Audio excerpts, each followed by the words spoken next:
Hi and welcome to the Dell booth. My name's Jason and I'm going to take you on the journey of our evolving digital workspace. And particularly for me, we're going to look at monitors. My colleague Andy will join us as well and he'll discuss a little bit about the ecosystem that goes alongside our Dell systems. Now, obviously, we're in challenging times just now and we're realizing that we're having to build some sort of new normality. Now, one of those things that's key to this is obviously remote working.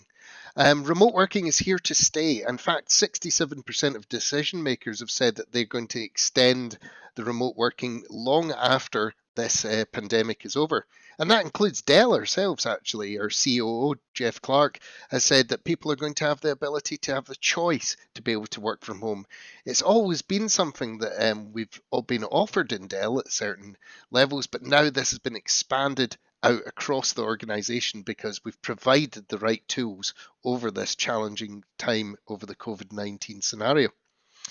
So that works really well for a lot of people. However, we realize that people are going to want to share and be face to face. So we're going to maybe also see a movement towards shared workspaces more than permanent based ones. So those kind of places that you traditionally have seen where you can rent either office space or a desk, we want that to be a seamless transition across into those. So we're going to have to make sure that our devices are compatible and that they're simple to connect, simple to set up, because that's the biggest challenge that we tend to find is making that deployment piece the simplest solution. So a lot of our monitors have the capability of a single cable solution that they can actually provide the Ethernet, which is connected to the monitor, and the power to the laptop via the single USB-C cable. That same USB-C cable that actually outputs the picture onto the monitor. There also is an increased demand for meeting spaces. Now, those meeting spaces obviously have to, at the moment, be socially distant. Eventually, we might be able to collaborate around one screen closer once again. But in these shared meeting spaces, the importance is the visibility of the content, being able to have someone that is interacting with it. So we're trying to include all of these different spaces in collaboration because collaboration still remains key. It's important for us to be able to communicate just as effectively from the home or the shared workspace or for those that are face to face in those bubbles. So we have to have a look at certain key points within this. And those key points start with having a look at what we can do with our monitors. Our monitor is our output from our computer. We can have all the great source material in the world and all this fantastic content, but if we don't have the space to work with it, that's going to cause us some challenges. So we can help boost productivity. In fact, having a second monitor can increase your productivity by 28%. I've noticed this particularly during these challenging times that having a large format monitor has really helped me because I can switch between content seamlessly. Normally, I would be doing face-to-face presentations and actually physically showing you the units. But to try and demonstrate it, we've had to obviously look at all the different tools that we can use, things such as a green screen. I'm actually set up in my dining room, so it's a little bit of a different scenario. And when you speak to Andy later on, he'll actually be broadcasting from his shed in his garden. We've got drastically different setups. I use a large format monitor. Andy uses a widescreen monitor, 49-inch curve. And we use tools to actually split that up, a tool called Dell Display Manager, which I'll talk about shortly. Now, we have to consider not everybody works in the same way and not everybody interacts with their computers in the same way. Some of us are doing different job roles, so we have to have the right monitor for the right person. It also has to be comfortable because we're working in very different environments. As I said with Andy and I, we've got different choices in the way that we like to work in the environment that suits us best. So it's all about that collaboration piece, it's about that interactivity, and it's about getting something that's comfortable to work with. So our evolution of our ecosystem and of our laptops marries in with our monitors, marries in with all of the rest of our laptops and our other devices, our desktops. We've actually made sure that that connectivity is simple. We made sure that the design is seamless as well. So all those great features that you saw in the XPS or the Latitude 9000 or 7000 series with edge-to-edge glass, crisp, clear displays, we match those up with that same experience when you have an external monitor. And we also keep that seamless across our devices to make sure that they complement the PCs in the best way possible. In fact, even our Optiplex 7070 Ultra, which Andy will talk about in a separate session, is actually able to plug into the back of the monitor stand. And that has a single cable pass through, so you actually only need one power outlet. That power outlet powers the monitor, and a single USB-C powers the 7070 in that nice stand. So the monitor range, I could delve deep for many hours on the amount of monitors that we have. We have over 50 different products in our commercial portfolio. And in fact, at the end of this range, the large format monitors, I'm going to run a little bit of a separate session on them around the collaboration piece. So the ones that I want to have a look at and just now, just quickly to give you an overview, is the E-Series, P-Series and Ultra Sharps. 3 different ranges, equally different for different usage. E is our essentials range. So traditionally that would have been, it's what you see, it's what you get, it's a monitor. However, we've now added some new features. We've increased the size options up to 27 inches. We've also added height adjustability because that's obviously vitally important for your working environment and your comfort. Our P series is performance monitors, and they actually go up to 4K resolution, so much higher resolution, and you can obviously divide the screen up using Display Manager once again to get you all sorts of content across there. So eventually you could divide it into 4 and have 4 different full HD monitor presentations on one screen.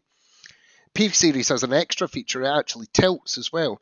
For those that are working with legal documents or perhaps Excel spreadsheets, some people like to look in portrait mode or use it as a secondary screen aside to another monitor for looking at emails or content such as that. Ultra Sharp's very specific, and that's for our performance users, and I will be talking about workstations in a separate session. Our workstations are for those performance users that are maybe engineers, CAD designers, people that work with Adobe Illustration, graphic design, all of that kind of nature. These are 100% Adobe color accurate, and they use the highest of resolution displays. In fact, we do have a special one as well, which has a Premier color option, and that actually has a built-in colorimeter, which is a little camera that detects the output from the screen and gives you the settings to put into your software to get that color accuracy. So it's definitely not a one-size-fits-all. There is way more within this range as well, such as our 49-inch curve. However, I'm going to give you a little bit of a look at one of our ultra-sharp monitors just now.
So that was our ultra sharp range that actually has features such as the Ethernet pass-through that I referred to earlier. Stunning monitors, but really what brings them to life is this tool, which is Dell Display Manager. Dell Display Manager offers us the ability to be able to slice up our screens in any which way that we would suit. Well, Not any which way, but there's about 36 different options, which is more than enough for us to be able to choose whether we divide our screens into quadrants or we divide our screens line by line. It certainly makes it easier to do my job because we have a lot of different tools going on just now as we create video content like this. I have broadcasting software, I have a PowerPoint, I have video content. All of that I need to be able to access quickly, and Dell Display Manager is a free tool that helps me do that. So I'm going to pass over to Andy, and he will take you through a little bit of the Dell ecosystem. Thanks, Jason. Yes, indeed, I'm going to talk about accessories and peripherals. Um, I'm going to take you right back, though, to when you were a kid, and it's like Christmas morning, and you got to rip open your presents. All the excitement's building, you get them open, you want to play with them, but there's no batteries. Bit flat. It's a bit like having a supercar with no pedals as well. So basically, if you haven't got the accessories and the peripherals to go with your end user device, you're not going to be very productive, because at the end of the day, these are crucial to the operation of all end user devices. Now, in an ideal scenario, we'd have the same sort of setup that we'd have in the office, but for some people, that's not going to be a possibility. We have to rethink and go back to those building blocks and about that end user environment. So we have to ask the end users what their environment's like and then fit the ecosystem to suit that environment. So let's have a look at some of the ecosystem components, if you like. Now there's a really pretty and beautiful setup there: twin screen, dock, end user device, wireless keyboard and mouse, and headset. Now that's not going to work for everyone, but that is where we're trying to get to. So let's have a look at some of the components within that ecosystem. I'm going to start with the bag because, crucially, straight off the bat, if I haven't got a bag, I've got no way to carry my device between locations. If I'm working in a hybrid solution, I've got nowhere to put it to carry it. So it's the first thing that goes on my list when I'm specing an ecosystem is like, how would you like to take that around, sir? The next thing would be my keyboard and mouse. Now, I'm a big believer in wireless keyboard and mice, and um, it's a bit of a Marmite subject because a lot of people think, oh well, it's about batteries, connectivity. It's all a bit of a problem, and it can cause lots of pain points. Well, nowadays that's not such a problem in the fact that we can provide you with 3 years battery life, which is tick the box there. Okay, what about connectivity then, Mr. Bone? Well, connectivity wise, I can provide you with different types of connectivity. In fact, on my devices, I can provide you with 3 choices of connectivity, so I can connect to 3 separate devices. That's done by Bluetooth and RF, and I can switch between them seamlessly, so I don't have to worry if I want to use it on one device one day and one device the next. The beauty of my wireless keyboard and mouse, though, is that I can carry it wherever I go. So I can put it in my bag, which was first on my list, and carry it between work, coffee shop, or home, and have the usability of a full-size keyboard and mouse with my number pad, obviously, because that's quite a key area of a keyboard, and I can use it to be more productive. Now, having the wireless keyboard and mouse, I can also use either hand quite easily without having to untangle cables. The same for the keyboard. I can sit back if I want to sit back in my desk, or I can sit forward in my desk and use it wherever I feel comfortable, and just mix it up a little bit occasionally. Now that brings to the table an improvement in productivity of 24%. That's a pretty impressive figure just for deploying a wireless keyboard and mouse. Next up is our conference facilities. So we either can have headsets like the ones I've got here, over here, headsets like the one you can see on the screen in front of you, or we've got a brand new conferencing disc solution there. That conference disc solution, I'm still waiting for one, so I can't actually show you how it works, but it's got full noise cancellation, and it brings the full arena of a conference room into a mobility platform. Because what we do is we plug it in via USB-C, and it enables the user then not to need a headset, but provides a full conference facility, whether it's a desktop device or a mobility device. So that's a great product. Came out just at the right time, really, as well, because when it first came out, we were like, well, that's a little bit of a strange product. It's also a hub, so I can plug things into it, my USB drives, my printers, whatever I want. I can use it as a separate hub, which replaces that DA300 hub that I used to carry around in the past. And finally on the list there is the docking solution. So if I've got lots of accessories in my home office, I can basically plug them into the docking solution. I can hardwire my Ethernet into there as well to give me the best possible connectivity for when I'm collaborating across the globe, which is always a positive, because the biggest thing you see on conference calls, Zoom meetings and team meetings, is the internet fall off of some of your team. It's like, well, where they gone? It's like, it's just, their connection can be a little bit dodgy sometimes. But if you've got a hardwired connection into your dock, that dock then seamlessly connects to your mobility device and gives you a single cable solution, which then will charge it as well. In fact, with some of our docks, if we take a Thunderbolt dock, for example, or even a higher end, higher wattage, 180 watts WD-19, that will also give us the express charge capability, which takes our devices up to 80% charge in less than an hour, which is a really key component of the docking solutions there. That docking solution is brand new, so it's the WD-19. The last docking solution had been around for 9 years, so it's not something we change very often, but we've actually put a detachable component on the end of our docks nowadays so that you can actually change out the connectivity, whether you want to go to Thunderbolt or whether in the future there's going to be a different technology comes on board. We've got the capability to just swap the ends out and enable you to not replace the whole dock, but just the cable solution, if you like. Now, these are also 3-year warranty on them, but crucially, if you buy any of the Dell accessories, what happens is, if you buy them at point of purchase, they're covered by the standard warranty that you put onto your end user device. So if you put a 3-year Pro Support Plus, all your accessories are covered by the end user warranty as well. It's also a single point of contact, so you know where you get the devices from, you know where you got your accessories from. It's a single point of contact with any issues, so that's a win-win in my book. That's pretty much it. It's a very quick one over the ecosystem. Just make sure that you roll back to that initial stepping stone plan about how the environment is affected to the end user, and build that ecosystem around that environment for every and each end user that you have in your organization.